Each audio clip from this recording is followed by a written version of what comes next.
हाँ तो प्यारे कप्तानों, क्या हाल है। हम केमिस्ट्री के 3-4 लेक्चर पढ़ चुके हैं।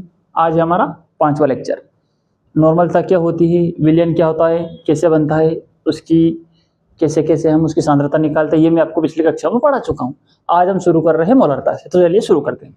मोलरता जिसे हम अंग्रेजी में कहते हैं मोलरिटी, इसे हम दर्शाते हैं बड़े एम से, है ना, कहा जाता है इसे मोलरिटी।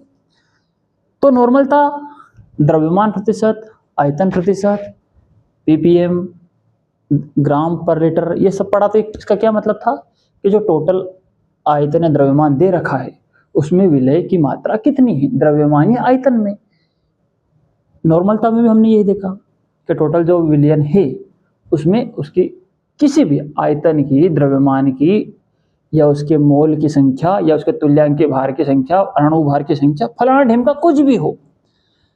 पूरे विलयन चैप्टर में हम मुख्य रूप से ये पढ़ने वाले हैं कि जब हमें किसी विलयन की सांद्रता को दर्शाना होता है तो हम क्या पढ़ते हैं कि टोटल विलयन में विलय कितना घुला हुआ है, आयतन के रूप में कितना है, द्रव्यमान के रूप में कितना है, संख्या के रूप में कितना है, अणु परमाणु फलाना ढिमका, सब के रूप में अलग अलग तरीके से हम पढ़ते हैं। तो टोटल विलयन में जितने जितने टाइप से विलय घुला हुआ है उस टाइप को हमने उतना अलग अलग नाम दे दिया। द्रव्यमान के रूप में पता करना था तो हमने द्रव्यमान प्रतिशत दे दिया, आयतन के रूप में पता करना था तो आयतन प्रतिशत दे दिया, तुल्यांक भार दे दिया, फलाना ढिमका, कई सारे नाम हमने इसको दिए। उसी में से अगला है ये मोलरता, यानी कि जो टोटल विलयन है उस टोटल विलयन में विलय के कितने मोल हैं, ये शब्द बना है मोलरता से। ये शब्द है मोल। मोल कॉन्सेप्ट आपने कक्षा 11वीं में पढ़ा, अच्छे से नहीं पढ़ा तो फिर मैं बता देता हूं आपको ऊपर ऊपर से। किसी भी द्रव्यमान में, अणु में, परमाणु में जितनी उसके अंदर अणु परमाणु जितनी भी चीजें उसके अंदर होती है मिक्स, छोटे छोटे कण के रूप में हो, किसी भी संख्या में हो, उसको ही हम कहते हैं मोल कॉन्सेप्ट। जैसे कोई पदार्थ है तो उसके अंदर टोटल इलेक्ट्रॉन कितने हैं, टोटल प्रोटॉन कितने हैं, टोटल उसमें कितने कण हैं, ये ऊपर ऊपर मोटी मोटी बातें बता रहा हूं। तो उसके कणों की जितनी संख्याएं होती हैं यही मोल होता है कि 1 ग्राम है तो उस 1 ग्राम पदार्थ में कितने इलेक्ट्रॉन हैं या कितने प्रोटॉन हैं, उसको हम कहते हैं मोल। मोल संख्या के कितनी, बस ये, और कुछ नहीं। तो ऐसे समझ लो कि कोई भी 1 लीटर द्रव्यमान है, आयतन है, उसमें टोटल कण कितने हैं, इलेक्ट्रॉन के हो, प्रोटॉन के हो, टोटल कणों की संख्या कितनी है।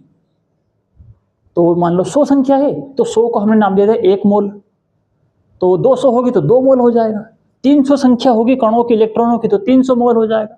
तो उसी प्रकार होता है मोल। तो यदि विलयन का आयतन है तो उस आयतन में विलय के कितने मोल हैं, इसको हम मोलरता कह देते हैं, बस, और कुछ नहीं इसके अलावा इसमें। यदि अभी होता कि विलयन के आयतन में विलय का कितना आयतन है तो उसे हम कहते हैं आयतन प्रतिशत। यदि होता कि विलयन के टोटल द्रव्यमान में विलय का कितना द्रव्यमान है तो उसे हम कहते थे द्रव्यमान प्रतिशत। और कुछ नहीं है इसमें।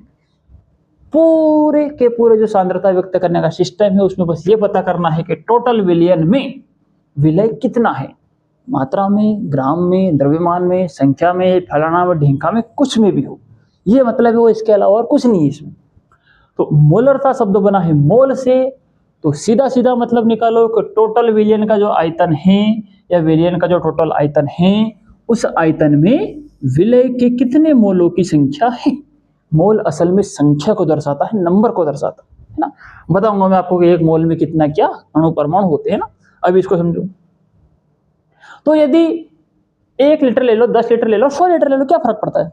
तो मान लिया कि यदि किसी विलयन का 1 लीटर आयतन है तो उस 1 लीटर आयतन में विलय के मोलों की जितनी संख्या उपस्थित होती है उसे हम कहते हैं मोलरता। मोल शब्द मोलरता में ही छुपा हुआ है, इसकी परिभाषा मोल, यानी कि टोटल विलयन में जितने विलय के मोल होंगे उसे हम कहेंगे मोलरता, बस। तो ये हो गई परिभाषा, ये फॉर्मूला बन गया। यहां से देख लो, किसी विलयन के, ये है ना, थोड़ी बहुत मिस्टेक हो जाती लिखने में, इसको मेरे बोलने से ध्यान दे लेना है ना, सही कर लेना। किसी विलयन के 1 लीटर आयतन में विलय के मोलों की जितनी संख्या उपस्थित होती है उसे मोलरता यानी कि मोलरिटी कहते हैं। ये लिख दिया इसका फॉर्मूला। इकाई क्या होगी इसकी, तो देखिए ऊपर क्या लिखा है मोल, तो मोल की इकाई मोल होती है, तो हमने लिख दिया मोल। आयतन काय में लेंगे हम? लीटर में। देखो लिखा परिभाषा में 1 लीटर, तो हमने परिभाषा में भी, सूत्र में भी लीटर में लेना है, और इकाई भी क्या हो जाएगी? लीटर, क्योंकि ऊपर मोल है नीचे लीटर है, तो लिख दिया हमने मोल और लीटर। ये होगी मोलरता की परिभाषा, मतलब इसकी इकाई। आगे चलते हैं। तो ये तो हो गया मोलरता निकालने का कॉन्सेप्ट, लेकिन और थोड़ा पीछे जाएं तो आपने 11वीं में पढ़ा हमने कि मोल कैसे निकालते हैं। आयतन तो दे रखा होगा भाई, मोल कैसे निकालेंगे? मोल होता क्या है, कैसे निकाला जाता है इसको? तो मोल निकालने का फॉर्मूला है, कोई भी अणु हो, परमाणु हो, विलयन हो, विलय हो, विलायक हो, कुछ भी हो, जिसका निकालना हो मोल, उसका भार लिख दो ऊपर और नीचे उसका अणु भार लिख दो। भार ग्राम में जितना भी दे रखा है, ग्राम में, किलोग्राम में, फलाना ढिमका, कुछ में भी दे रखा हो, 10 किलो, 5 किलो, 100 ग्राम, 150 ग्राम, वो लिख दो उसका भार, और उसका अणु भार लिख दो नीचे। 10, 20, जैसे कार्बन का 12 होता है, ऑक्सीजन का 16 होता है, ऐसा सबका जोड़ जुड़ा के जितने परमाणु होंगे सबको जोड़ लेंगे तो उसका अणु भार आ जाएगा, मोल निकल आएगा। तो या तो इस फॉर्मूले का उपयोग कर लो, या इस फॉर्मूले में जो ये मोल लिखा हुआ है, विलय के मोल, ये मोल वाला फॉर्मूला यहां रख दो। तो नया फॉर्मूला क्या बन जाएगा मोलरता का? विलयन का आयतन तो हमने ऐसा कैसा लिखा रहने दिया, कोई इसको हाथ ही नहीं लगाया। ये जो मोल था, विलय के मोल, इसको थोड़ा सा आगे खिसकाया, और विलय के मोल का फॉर्मूला क्या हो जाएगा? विलय का भार बटा विलय का अणु भार। तो हमने लिख दिया विलय का भार बटा विलय का अणु भार। इस फॉर्मूले को हमने यहाँ पे कॉपी पेस्ट कर दिया, बस और कुछ नहीं। तो मोलरता का नया फॉर्मूला बन गया, विलय का भार काय में होना चाहिए? ग्राम में होना चाहिए हमेशा, ये जी लिखा, और विलय का अणु भार, अणु भार ग्राम किलोग्राम में नहीं होता है। किसी के पहले ये नहीं पड़ जाएगा सर अणु भार काय में होगा, अणु भार को ग्राम में किलोग्राम में नहीं नापती है ना, इसका कॉन्सेप्ट अलग है, इसको हमें 11वीं में पढ़ा, और मैं आपको अलग से बता दूंगा ना, ये निकलता है कैसे अभी बताऊंगा आगे। और विलयन का आयतन जो कि लीटर में होना चाहिए। तो यह हो गया इसकी परिभाषा, ये हो गया इसके फॉर्मूले। परीक्षा में परिभाषा फॉर्मूला दोनों पूछा जाता है, तो जो भी दोनों में से फॉर्मूला याद हो लिख दो, काम हो जाएगा, साथ में परिभाषा लिख दो। लेकिन जब आंकिक सवाल आते हैं तो हमें दोनों में से एक फॉर्मूले की जरूरत पड़ती है। डायरेक्ट मोल दे रखा हो तो ये फॉर्मूला लिख दो, और यदि मोल नहीं दे रखा है तो फिर हमें विलय का भार निकालना पड़ता है, उसका अणु भार निकालना पड़ता है, उससे जाके मोल का मान निकलता है, फिर घूम फिर के हम यहीं आते हैं। तो उससे बढ़िया कि ये वाला फॉर्मूला याद रखो, इसकी जरूरत नहीं पड़ेगी। देखते हैं अशुद्ध या शुद्ध जल की मोलरता कितनी होती है ना। शुद्ध जल ऐसा है जिसमें कुछ भी बाहर से ना मिला हो ना, उसे हम शुद्ध जल कहते हैं। तो इसकी मोलरता कितनी होगी? अब मोलरता का क्या मतलब है बच्चों? अभी बताया कि टोटल विलयन में कितने विलय हैं, इसको हम मोलरता कहते हैं। अब अशुद्ध जल यहाँ पे मात्रा वात्रा तो कुछ दे ही नहीं रखी, कितना आयतन है, क्या है, फलाना ढिमका, तो हम 1 लीटर क्या ले लेते हैं। 1 लीटर ले लो, 100 ml ले लो, कोई फर्क नहीं पड़ता। 2 लीटर ले लो, कोई फर्क नहीं पड़ता, कैलकुलेशन वही रहेगी। लेकिन 1 लीटर सबसे आसान है तो हमने वो ले लिया। तो यदि जल शुद्ध है यानी कि अशुद्ध जल है, तो यदि ये शुद्ध जल है तो 1 किलो यदि जल होगा, यदि उसका द्रव्यमान 1 किलो है, जल का भार 1 किलो है, 1 किलोग्राम, तो उसका आयतन भी कितना होगा? 1 लीटर। कुछ लोगों को यही पल्ले नहीं पड़ती है कि भार क्या है, भार और द्रव्यमान को अभी अपन एक मान रहे हैं ना, तो भार क्या है और आयतन क्या है। यदि हमने किसी बर्तन में दूध डाला, 1 लीटर दूध लाए, बड़ी सी तपेली में डाल दिया उसको, जैसे ही हमने नीचे से लाइटर लगाया, चूल्हा चालू हुआ, तो जो है ना, देखिए मैं आपको इसको थोड़ा सा अलग से समझा देता हूं, है ना। देखिए ये तपेली है ना, पतेली कहते हैं, कोई तपेली कहते, हम हमारे इधर तो पतेली कहते हैं इसको, है ना। ये रखी गैस पे, गैस चूल्हे पे रखी हुई। अब क्या हुआ, जैसे ही यहां से हमने लाइटर लगाया और आग लगाई, हमने इसके अंदर डाला 1 लीटर दूध। क्या डाला? 1 लीटर, है ना, लीटर में यह आएगा, 1 लीटर दूध डाला। तो क्या होगा, 1 लीटर दूध डालने पर ये पतेली, बोले तो तपेली, कहां तक भर गई थी? यहां तक। जब दूध ठंडा था तो पतेली यहां तक भरी हुई थी, लेकिन जैसे ही हमने दूध को गर्म किया तो दूध क्या होता है? दूध में आता है उफान। और ये यहाँ तक फैल जाता है, ये ऊपर की तरफ बढ़ने लगता है और दुगना हो जाता है। तो जो पतीली पहले यहाँ तक भरी हुई थी अब वो हो जाती दुगनी। 1 लीटर आयतन था। आयतन का मतलब है कोई भी वस्तु जितनी जगह घेरती है उसको वजन हजन से कोई लेना देना नहीं है। जितनी जगह में वो फैलेगी उसका आयतन बढ़ता जाएगा। यदि वो कम जगह में फैलकर सिकुड़ गई तो उसका आयतन कम हो गया। दूध लाए 1 लीटर, हम इसमें डाला, पतीले में यहां तक आया, गर्म किया तो दूध ऊपर की तरफ तपेले में चढ़ने लगा और वो हो गया दुगना हो गया। तो 1 लीटर डाला था तो आधी जगह घेरी थी उसने, 2 डाला तो उसने पूरी तपेली को घेर लिया, है ना। अब कुछ लोगों को फिर ये लगेगा कि यार ये थोड़ी जगह बच रही है, क्या है ना, इसको हटाओ ताकि पता लगे कि पूरी तपेली भर गई है। अब भर गई तपेली पूरी, 1 लीटर में आधी भरी थी, गर्म करने पर पूरी भर गई। तो दूध बढ़ा तो नहीं, दूध का जो भार था, जो वजन था, वो तो वही का वही रहेगा। उसमें अणु परमाणु की जो संख्या थी वो नहीं बदली, जितने इलेक्ट्रॉन मिनरल पदार्थ उसके अंदर थे वो वही के वही रहेंगे। बस अब वो फैल गया है, ज्यादा जगह उसने घेर ली। तो अब ज्यादा जगह घेर ली तो अब इसका आयतन हो गया ज्यादा। 1 लीटर में आधी तपेली भराई थी, गर्म होने पर पूरी तपेली भर गई, मतलब इसका आयतन दुगना हो गया। तो अब इसका आयतन हो जाएगा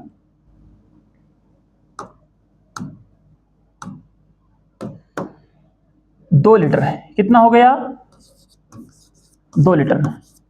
अब कुछ लोग बोले हैं क्या 1 लीटर दूध लाए थे हम 60 रुपए में, गर्म करने पे क्या वो 2 लीटर हो गया तो मतलब 120 रुपए हो गए? ऐसा नहीं, जैसे ठंडा करेंगे वो वापस 1 लीटर हो जाएगा, है ना। भाप बन के उड़ेगा, वन उसको अभी नहीं जोड़ रहे, वापस वो वही का वही आ जाएगा। तो आयतन का मतलब है बच्चों, कोई भी चीज जितनी जगह घेरती है वो उसका आयतन होता है। और जितना वजन उसके अंदर होता है, जितना भार उसके अंदर होता है, जितने अणु परमाणु कण इलेक्ट्रॉन प्रोटॉन फलान ढिमका जो भी ले लो, जितना द्रव्य उसके अंदर भरा हुआ है वो तो बदलेगा नहीं, वो तो उतना का उतना ही है। तो वो हो गया उसका द्रव्यमान। उसमें गुरुत्वाकर्षण को और जोड़ दो तो वो हो गया उसका भार, बस, है ना। तो अभी अपन फिजिक्स में नहीं घुस रहे हैं, द्रव्यमान और भार अपने लिए एक समान है पूरी केमिस्ट्री में ना। तो ये है द्रव्यमान और भार में फर्क। हम चलते अपने मुकाम पे वापस। कहाँ थे हम? यहाँ पे थे। तो आमतौर पे क्या होता है कि अलग अलग पदार्थ, यदि हमने 1 लीटर दूध लिया और उसको जब हमने तराजू पे तोला, लीटर के अंदर भर दिया तो पूरा लीटर भर गया। लेकिन जब उसको हमने तराजू पे रखा तो वो 1 किलोग्राम नहीं निकलेगा, उसका वजन 1 किलोग्राम से कम निकलेगा। 1 लीटर तेल लाए हम, उसको जब हमने तराजू पे रखा तोलने के लिए तो उसका वजन 1 किलो नहीं निकलेगा, 1 किलो से कम निकलेगा। हमने यदि 1 लीटर लोहे का टुकड़ा ले लिया, मतलब इतना बड़ा टुकड़ा लिया जो कि 1 लीटर में पूरी तरह से समा गया। अब आप अंदाजा लगाओ कि 1 लीटर है, उसके अंदर हमने लोहे के कील से या लोहे के टुकड़ों से उसको पूरा भर दिया। अब उन लोहे के टुकड़ों ने 1 लीटर जगह घेर रखी है, तो उन लोहे के टुकड़ों का आयतन तो हो गया 1 लीटर, लेकिन जब उनको तराजू पे तोलेंगे हम तो वो 2-3 किलो से कम नहीं निकलेंगे, क्योंकि लोहा ठोस होता है, उसमें द्रव्यमान ज्यादा होता है, उसमें भार ज्यादा होता है। वही बात है कि कुछ चीजें, कुछ क्या लगभग सभी चीजें, उनका द्रव्यमान और आयतन मात्रा में बराबर नहीं होता है। किसी का द्रव्यमान ज्यादा रहता है और उसका आयतन कम रहता है, यानी कि लीटर में नापो तो कम निकलता है और द्रव्यमान में मापो तो ज्यादा निकलता है। जैसे कि लीटर में 1 और द्रव्यमान में 2 किलो।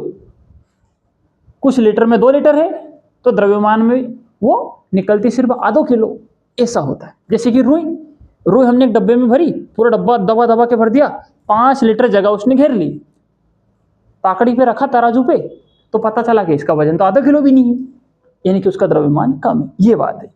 तो पानी के लिए यह कॉन्सेप्ट लागू होता है बच्चों कि जितना उसका द्रव्यमान होता है किलोग्राम में, किलोग्राम ग्राम किसी में भी नापो, जितना द्रव्यमान होगा उसका उतना ही उसका आयतन होगा, है। ये है द्रव्यमान। देखो ये क्या है? द्रव्यमान। और ये क्या है? लीटर में है, मतलब आयतन। मतलब यदि जल शुद्ध है, कुछ भी नमक हमक मिनरल उसमें एक्स्ट्रा मिलाए नहीं है, तो जितना उसका द्रव्यमान होगा उतना ही उसका आयतन होगा। यदि 1 किलोग्राम द्रव्यमान है तो 1 लीटर ही उसका आयतन होगा। यह कॉन्सेप्ट शुद्ध जल पर लागू होता है। ये बात अशुद्ध जल यहाँ पे दे दिया, मतलब सारे आंकड़े उन्होंने दे दिए, ये इसके लिए फिक्स है। तो बस चल गया पता हमें कि हमने 1 लीटर 1 किलोग्राम जल ले लिया तो भार भी निकल आएगा और उसका आयतन भी निकल आएगा। लेकिन फॉर्मूले के हिसाब से हमें विलयन का आयतन चाहिए। यही मोलरता का फॉर्मूला पढ़ा भी हमने कि विलय का भार ग्राम में होना चाहिए, विलय का अणुभार होना चाहिए और विलयन का आयतन होना चाहिए। तो ले लिया कि शुद्ध जल है, टोटल 1 लीटर है, 1 लीटर शुद्ध जल लिया हमने, तो 1 लीटर जल लिया मतलब 1 किलो, 1 किलो मतलब 1000 ग्राम, और यहाँ पे 1 लीटर मतलब 1000 ml। ठीक है, हो गया। इसको लीटर को ml में बदल लिया, किलोग्राम को ग्राम में बदल लिया। तो विलयन का आयतन कितना आ गया हमारे पास? 1 लीटर। ये डायरेक्ट दे ही रखा था, है ना, ये दे रखा 1 लीटर, और हालांकि ये बदला बदली फोकट कर दी है, ध्यान नहीं रहता कभी कभी, है ना। तो विलयन का आयतन कितना है? 1000 ml है। 1000 ml को फिर 1000 से भाग दो, लीटर बदल जाएगा 1 लीटर। 1 लीटर वैसे पहले दे रखा था, ये फोकट की है, कोई काम की चीज नहीं है, डायरेक्ट लिख दो, इसकी कोई जरूरत नहीं। और विलय कौन है यहाँ पे समझने वाली बात, यहाँ पे विलय भी जल है, विलायक भी जल है, और फाइनली जो बना विलयन वो भी जल है। मतलब पानी पानी है हर जगह, विलय भी पानी, विलायक भी पानी और विलयन भी पानी। तो ठीक है, बहुत रामायण कर ली हमने ना। अब हम चलते हैं सवाल पे। तो विलयन का टोटल आयतन तो हमने ले लिया था 1 लीटर, खत्म बात, ये यहाँ पे रख देंगे, हमारा काम हो जाएगा 1 लीटर से। लेकिन हमें चाहिए विलय का भार और विलय का अणुभार, लेकिन पानी के अंदर हमने ऊपर से तो कुछ मिलाया ही नहीं, तो विलय आएगा कहां से? तो क्या बताया मैंने, विलय भी पानी है, विलायक भी पानी है, और फाइनल जो रिजल्ट आया वो भी पानी है। मतलब पानी पानी हर जगह। तो विलय भी कौन हो जाएगा? पानी। तो विलय यानी कि जल का भार कितना होगा? कितना भार लिया था हमने? 1 किलोग्राम, मतलब 1000 ग्राम, ये लिखा 1000 ग्राम। और विलय कौन है? विलय जल। जल का सूत्र क्या था? H2O। इसका अणुभार क्या होगा? तो मैंने आपको पिछली क्लास में बताया अणुभार कैसे निकालते हैं। तो देखो कितने परमाणु इसमें? 2। हाइड्रोजन के कितने? 2। तो हाइड्रोजन का अणुभार होता है 1, 1 लिख दिया। कितने हाइड्रोजन है? 2, तो 2 से गुणा कर दिया। प्लस ऑक्सीजन का परमाणु भार कितना होता है? 16, जोड़ दो सबको, 18। तो जल का अणुभार आ गया 18। जल का भार, विलय का भार हमने ले रखा था 1 किलोग्राम पहले से ही, है ना। ऐसा मत सोचना कि हमने 1 किलोग्राम पानी अलग लिया है और 1 लीटर पानी अलग लिया है। 1 लीटर ही पानी लिया है और वो 1 किलो भी होता है। या ऐसे कह दो कि हमने 1 किलोग्राम पानी लिया है और उसका आयतन भी 1 लीटर ही होता है ना। तो एक और एक को कोई 2 जोड़ के मत बैठ जाना, है ना। ऐसे ऐसे महारथी भी पड़े हैं। तो हो गया। मोलरता निकालने, विलय का भार कितना आ गया? 1000 ग्राम। 1 किलो क्यों नहीं लिया? क्योंकि फॉर्मूले हमने ग्राम के हिसाब से सेट किया है, तो हमने लिख दिया 1000 ग्राम। विलय का अणुभार कितना निकला? 18, तो हमने लिख दिया 18। आयतन कितना लिया था हमने? 1 लीटर, ये अभी वही बात है, तो हमने लिख दिया 1। कर लो गुणा भाग, क्या आ गया? 55.5555। इकाई में आएगी, ऊपर लिखा है मोल है, असल में क्या है ये? आपको ये मत निकलने बैठ जाना कि इकाई का, इकाई मैंने आपको बताई, तो इकाई होती है इसकी मोल पर लीटर। उत्तर काम आएगा। तो ये आ गया 55.55 था, 55 को हमने 6 लिख दिया। अब इकाई लिखते समय सबसे ज्यादा गलती होती है और ऑब्जेक्टिव में सवाल आते हैं तो यहीं पे गड़बड़ होती है ना। पता ही नहीं चलता है, दिमाग घन चक्कर हो जाता है कि यार सारे ऑप्शन तो एक जैसे दिख रहे हैं। असल में क्या है, मोलरता की इकाई मोल पर लीटर भी है, कोई दिक्कत नहीं, और इसको हम बड़े एम से भी दर्शा सकते हैं। एम से मैंने आपको स्टार्टिंग में ही बताया था, जैसे नॉर्मलिटी को हम बड़े एम से दर्शाते हैं, मोलरिटी को हम बड़े एम से दर्शाते हैं। खत्म बात, आगे बढ़ते हैं, है ना। यहां तक तो बढ़ गए थे अपन पहले ही। सवाल नंबर 2, 5 ग्राम NaOH 450 ml विलयन में घुला है, तो विलयन की मोलरता बताओ। मतलब विलयन का आयतन दे रखा है 450 ml, और जो विलय है, जो घुला हुआ है, कौन घुला हुआ है? 5 ग्राम NaOH। मतलब ये विलय है NaOH, और इसका भार दे रखा है, कितना दे रखा है? 5 ग्राम। तो हमें फॉर्मूले में चाहिए था मोलरता निकालने के लिए विलय का भार, ये दे रखा 5 ग्राम, हमने लिख दिया 5 ग्राम।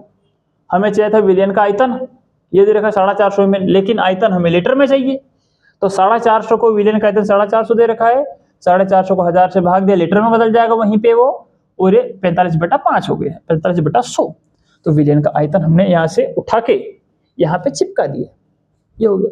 भार 5 दे रखा, लिख दिया, आयतन 45/5। अब हमें चाहिए विलय का अणुभार। तो विलय कौन है? NaOH। NaOH, सोडियम का परमाणु भार कितना होता है? 23 लिख दिया, ऑक्सीजन का 16 लिख दिया, हाइड्रोजन का 1 लिख दिया, जोड़ लो सबको, ये होगा 40। तो अणुभार की जगह लिख दिया हमने 40। कर लो हल सबको, कहानी खत्म। तो 5 से इसको काटेंगे तो 5 9 45 है ना, 0 0 कट गई, सारे कैलकुलेशन करेंगे तो आ गया 10/36। ये 100 चला जाएगा ऊपर, 10 यहाँ पे बचेगा कटने के बाद। देखो कैसे, है ना, बता देता हूँ, है ना, यदि किसी के पल्ले नहीं पड़ रही हो तो।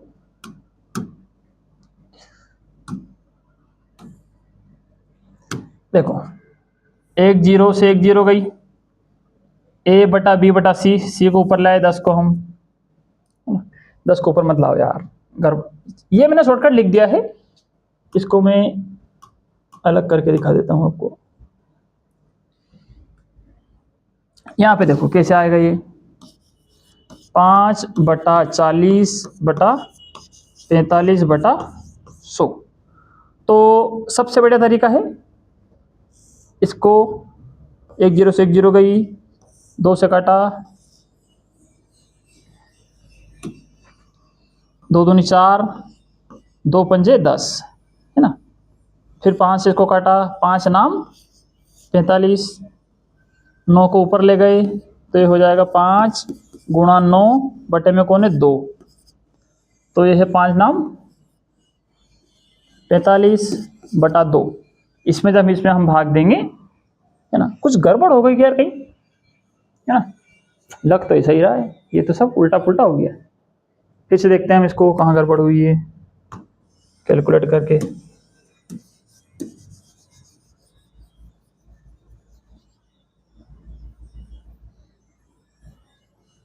देखता हूं मैं कहीं गलती तो नहीं लिखने में। हाँ, तो कप्तानों सही लिखा है, तो इसमें ज्यादा उलझने की जरूरत नहीं है। इसको कैसे लिख लेंगे हम, ये A/B/C है, तो C को कहाँ ले जाए डायरेक्ट हम ऊपर, पटको इसको उठा के यहाँ से, तो C चला जाएगा सीधा कहाँ ऊपर, यहाँ साइड से करके दिखा देता हूँ मैं आपको। तो 5 गुणा हो जाएगा 100 बटा में हो जाएगा 40 गुणा 45, क्या हो जाएगा अगले स्टेप में, 500 गुणा 40/45। 1 0 से 1 0 गई, 5 से भाग दो, 5 धाम 50, 10 बचे ऊपर, 5 से इसको काटो, 5 नाम 45। अब ऊपर क्या बच गए 10, नीचे 4 नाम 36, 36 से जब इसमें हम भाग देंगे 10 में, तो 10 के अंदर भाग दे 36 का तो हो जाएगा, और काट दो इसको, 2 से काटेंगे तो 2 पंजे 10, ये 18 हो जाएगा। 18 से 5 में भाग देंगे तो आएगा 0.2777 आएगा। 7 7 रिपीट होता जाएगा, तो उसको हमने लिख दिया 8 लास्ट में, और कुछ नहीं। तो मोलरता को हम लिख देंगे m से, या मोल पर लीटर भी लिख दो, कोई फर्क नहीं पड़ता। अगला सवाल देखते हैं, 180 ग्राम जल में जल के कितने मोल होते हैं? वही बात वापस वाली फिर से, लेकिन अब जल की एक निश्चित मात्रा दे रखी है। पहले अशुद्ध जल दे रखा था तो हमने मात्रा का पता लगा लिया था, अब जल की मात्रा दे रखी कि 180 ग्राम जल है, मतलब जल का भार दे रखा है। तो विलय भी जल, विलायक भी जल, और विलयन भी जल। तो विलय का भार हो जाएगा 180 ग्राम, ठीक है। विलय का अणुभार क्या हो जाएगा, विलय मतलब जल, तो H2O का अणुभार अभी निकाला हमने 18। पूछा है कि कितने मोल होते हैं, तो अब सेकंड वाले फॉर्मूले की हमें आवश्यकता ही नहीं। यदि हम आयतन तक चले गए सेकंड वाले फॉर्मूले पे, तो हमें किसकी जरूरत पड़ेगी, है ना। तो हालांकि मोलरता तो पूछी नहीं इन्होंने क्या पूछा है, मोल। और मैंने आपको मोल का फॉर्मूला बताया था कि भार बटा अणुभार, तो भार दे रखा है 180 ग्राम, लिख दो, अणुभार निकाल लिया हमने 18, कुछ है ही नहीं सवाल में। एम से इसको दर्शाते हैं, सॉरी मोलरता को एम से दर्शाते हैं, इसको कहेंगे पूछा है कितने मोल है, तो कह देंगे कि 10 मोल है। बात खत्म। अगला Na2CO3 के 0.2 m विलियन के 500 ml के लिए आवश्यक मात्रा बताओ। मतलब सवाल में क्या क्या दे रखा है, विलय। विलय कौन होगा, Na2CO3 के। तो Na2 का अणुभार कितना दे रखा है, तो इसका अणुभार निकाल लो। इसका 23 होता है, 2 से गुणा कर दिया। इसका 12 होता है, इसका 16 होता है, 3 है तो 3 से गुणा कर दिया। अणुभार आ गया इसका 106। उसके बाद में विलयन का आयतन कितना दे रखा है, 500 ml के लिए विलयन के 500 ml, मतलब विलयन का आयतन 500 ml। हमें चाहिए लीटर में, 1000 से भाग दे दोगे। जैसे ही 1000 में भाग देंगे यही भी लीटर में बदल जाएगा। ऐसा कुछ लोग यहाँ भी ml लिख देते हैं, गलत हो जाएगा। जैसे ही 1000 से भाग दिया वहीं पे बदल गया वो लीटर में। 2 जीरो से 2 जीरो काट दी, 5 जगह 5 10, 1/2 आ गया, आधा लीटर आ गया, विलयन का आयतन आ गया। सवाल में क्या पूछा है, Na2 के 2m विलियन। 2m, m का मतलब क्या बताया था बच्चों मैंने अभी, m मतलब मोलरता, यानी कि 0.2 m मोलरता दे रखी है सवाल में, मोलरता दे रखी है और विलयन का आयतन दे रखा है। अब हमसे क्या पूछा है, तो इतने यदि विलयन का आयतन ये हो, मोलरता ये हो, तो इसकी मात्रा कितनी होगी, मतलब इसका भार कितना होगा, द्रव्यमान कितना होगा, ये पूछा है। किसका, विलय का। द्रव्यमान पूछा है, विलय का भार पूछा है। तो फॉर्मूले में हमारे पास होती है मोलरता का फॉर्मूला, विलय का भार ग्राम में होना चाहिए, विलय का अणुभार होना चाहिए, विलयन का आयतन होना चाहिए। आयतन हमारे पास आ गया है, आधा लीटर हमने लिख दिया, ये अणुभार हमने निकाल लिया 106 लिख दिया, विलय का भार यानी कि मात्रा हमसे पूछी है, तो भार कह दो कि मात्रा कह दो, एक ही बात है ना। द्रव्यमान भी कह दे तो कोई ज्यादा फर्क नहीं पड़ता, वही बात है। तो मोलरता दे रखी थी, लिख दी, भार पूछा है, अणुभार लिख दिया, आयतन लिख दिया। अब मैंने आपको पिछले दिन से बताया शुरू क्लास से कि जिसका मान चाहिए उसको बराबर के एक तरफ रखो, बाकी सबको उठा उठा के पटको उधर। तो ये ऊपर है, ये रहने दो, इसको इसका गुणा उधर कर देंगे, इसको ऊपर कर लो।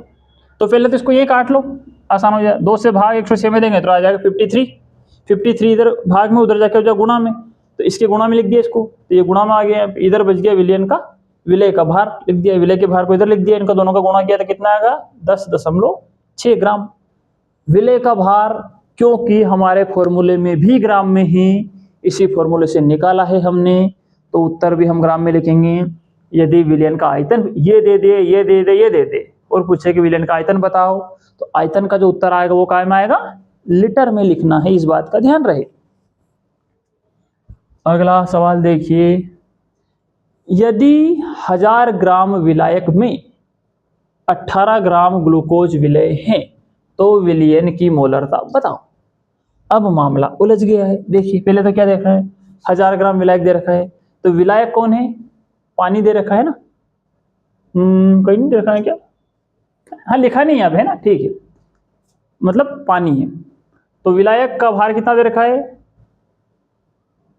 हो यहाँ पे कुछ गड़बड़ है क्या, 1000 ग्राम विलायक का आयतन, अच्छा ठीक है समझ गए। मैंने अभी क्या बताया था, यदि पानी है तो जितना उसका भार होता है उतना ही उसका आयतन होता है, यानी कि भार और आयतन बराबर। विलायक पानी है और उसका भार दे रखा 1000 ग्राम, तो यानी कि 1000 ग्राम यदि पानी यदि 1000 ग्राम है तो भार 1000 ग्राम है, मतलब उसका आयतन भी कितना होगा, 1000 ग्राम, 1000 ml होगा, दोनों बराबर। 1 किलो भार तो 1 लीटर आयतन, यहाँ पे लीटर को ml में बदल दिया और किलोग्राम को ग्राम में बदल दिया। उन्होंने ग्राम में दे रखा था डायरेक्ट है, तो इसको हमने लीटर में ना लेकर डायरेक्ट ml में ले लिया। तो विलयन का आयतन कितना हो जाएगा, विलयन का आयतन 1000 ml हो जाएगा, हमें चाहिए लीटर में, तो 1000 से भाग दे दे, 1 लीटर हो गया, वैसे भी 1 लीटर ही था डायरेक्ट वो, तो विलयन का आयतन हो गया 1 लीटर। अब यहाँ पे दे रखा है विलय, विलय कौन है, देखो कौन घुला हुआ है, 18 ग्राम ग्लूकोज विलय है, मतलब विलय घुला हुआ है। तो विलय यानी कि ग्लूकोज का फॉर्मूला C6H12O6, तो विलय का अणुभार हमें क्या क्या चाहिए, फॉर्मूला देखिए, मोलरता का फॉर्मूला क्या है, विलय का भार होना चाहिए जो कि दे रखा 18 ग्राम, लिख दिया हमने। विलय का अणुभार, विलय कौन है, ग्लूकोज विलय है, तो ग्लूकोज का अणुभार निकाल लो, सी का कार्बन का 12 होता है, 6 तो 6 से गुणा कर दिया। हाइड्रोजन का 1 होता है, 12 है तो 12 से गुणा कर दिया। ऑक्सीजन का 16 होता है, 6 तो 6 से गुणा कर दिया। तो विलेय यानी कि ग्लूकोज का अणु बाहर आ जाएगा 180। ये यहाँ से चीजें लिखी हुई हैं कि ये किसी के पल्ले नहीं पड़ रही हो तो, है ना। 1 लीटर 180 ml, ठीक है। और ये है भार दे ही रखा है सवाल में पहले से। तो विलेय का भार दे रखा था 18 ग्राम ग्लूकोज का, ये यहाँ भी लिखा है विलेय का भार, हमने लिख दिया 18। विलेय का अणुभार हमने निकाल लिया 180, ये है, ये लिख दिया 180। विलेय का आयतन 1 लीटर, हमने यहाँ पे दे रखा था 1000 ग्राम विलायक, उसी से हमने अनुमान लगाया। अनुमान क्या लगाया, फिक्स होते, पता चला क्या आयतन है इसका 1 लीटर। 1 लीटर हमने यहाँ पे लिख दिया। 18 कम 18, नीचे बच गए 10, 0 बची, 1/10 हो गया। 10 का 1 में भाग देंगे तो आएगा 0.1। क्योंकि सवाल में मोलरता पूछी है तो हम लिख सकते हैं मोल प्रति लीटर, या 0.1 MB लिख दो तो वही भी मोलरता को ही दर्शाता है। इस बात का ध्यान रहे। तो धन्यवाद दोस्तों, हमारी क्लास आज की यहाँ पे ख़त्म होती है। हम मिलते हैं अगली क्लास में केमिस्ट्री के। यदि किसी ने पिछली क्लासेस ना पढ़ी हो और आज की क्लास थोड़ी कम पल्ले पड़ी हो तो मेरा कहना मान के पहले स्टार्टिंग से विलियन को पढ़ो, अच्छे से चीज़ें समझ में आएगी। फिर भी किसी कम पल्ले पढ़ो तो एक आध बार और इसका रिविजन करना। केमिस्ट्री के साथ मैंने फिजिक्स, मैथमेटिक्स, बायो और हिंदी अंग्रेजी की भी क्लासेस अपलोड कर रखी है। पूरा सिलेबस मैं आपको साल भर फ्री पढ़ाऊंगा। बने रहिए, चैनल को लाइक, सब्सक्राइब और शेयर कीजिए। एक आध दिन में टेलीग्राम चैनल पे सारे आपके PDF भी आ जाएंगे। सभी क्लासेस के डाल दो एक साथ, है ना। और अपने यार दोस्तों को भी बुलाइए और बने रहिए। मिलते हैं हम अगली क्लास में।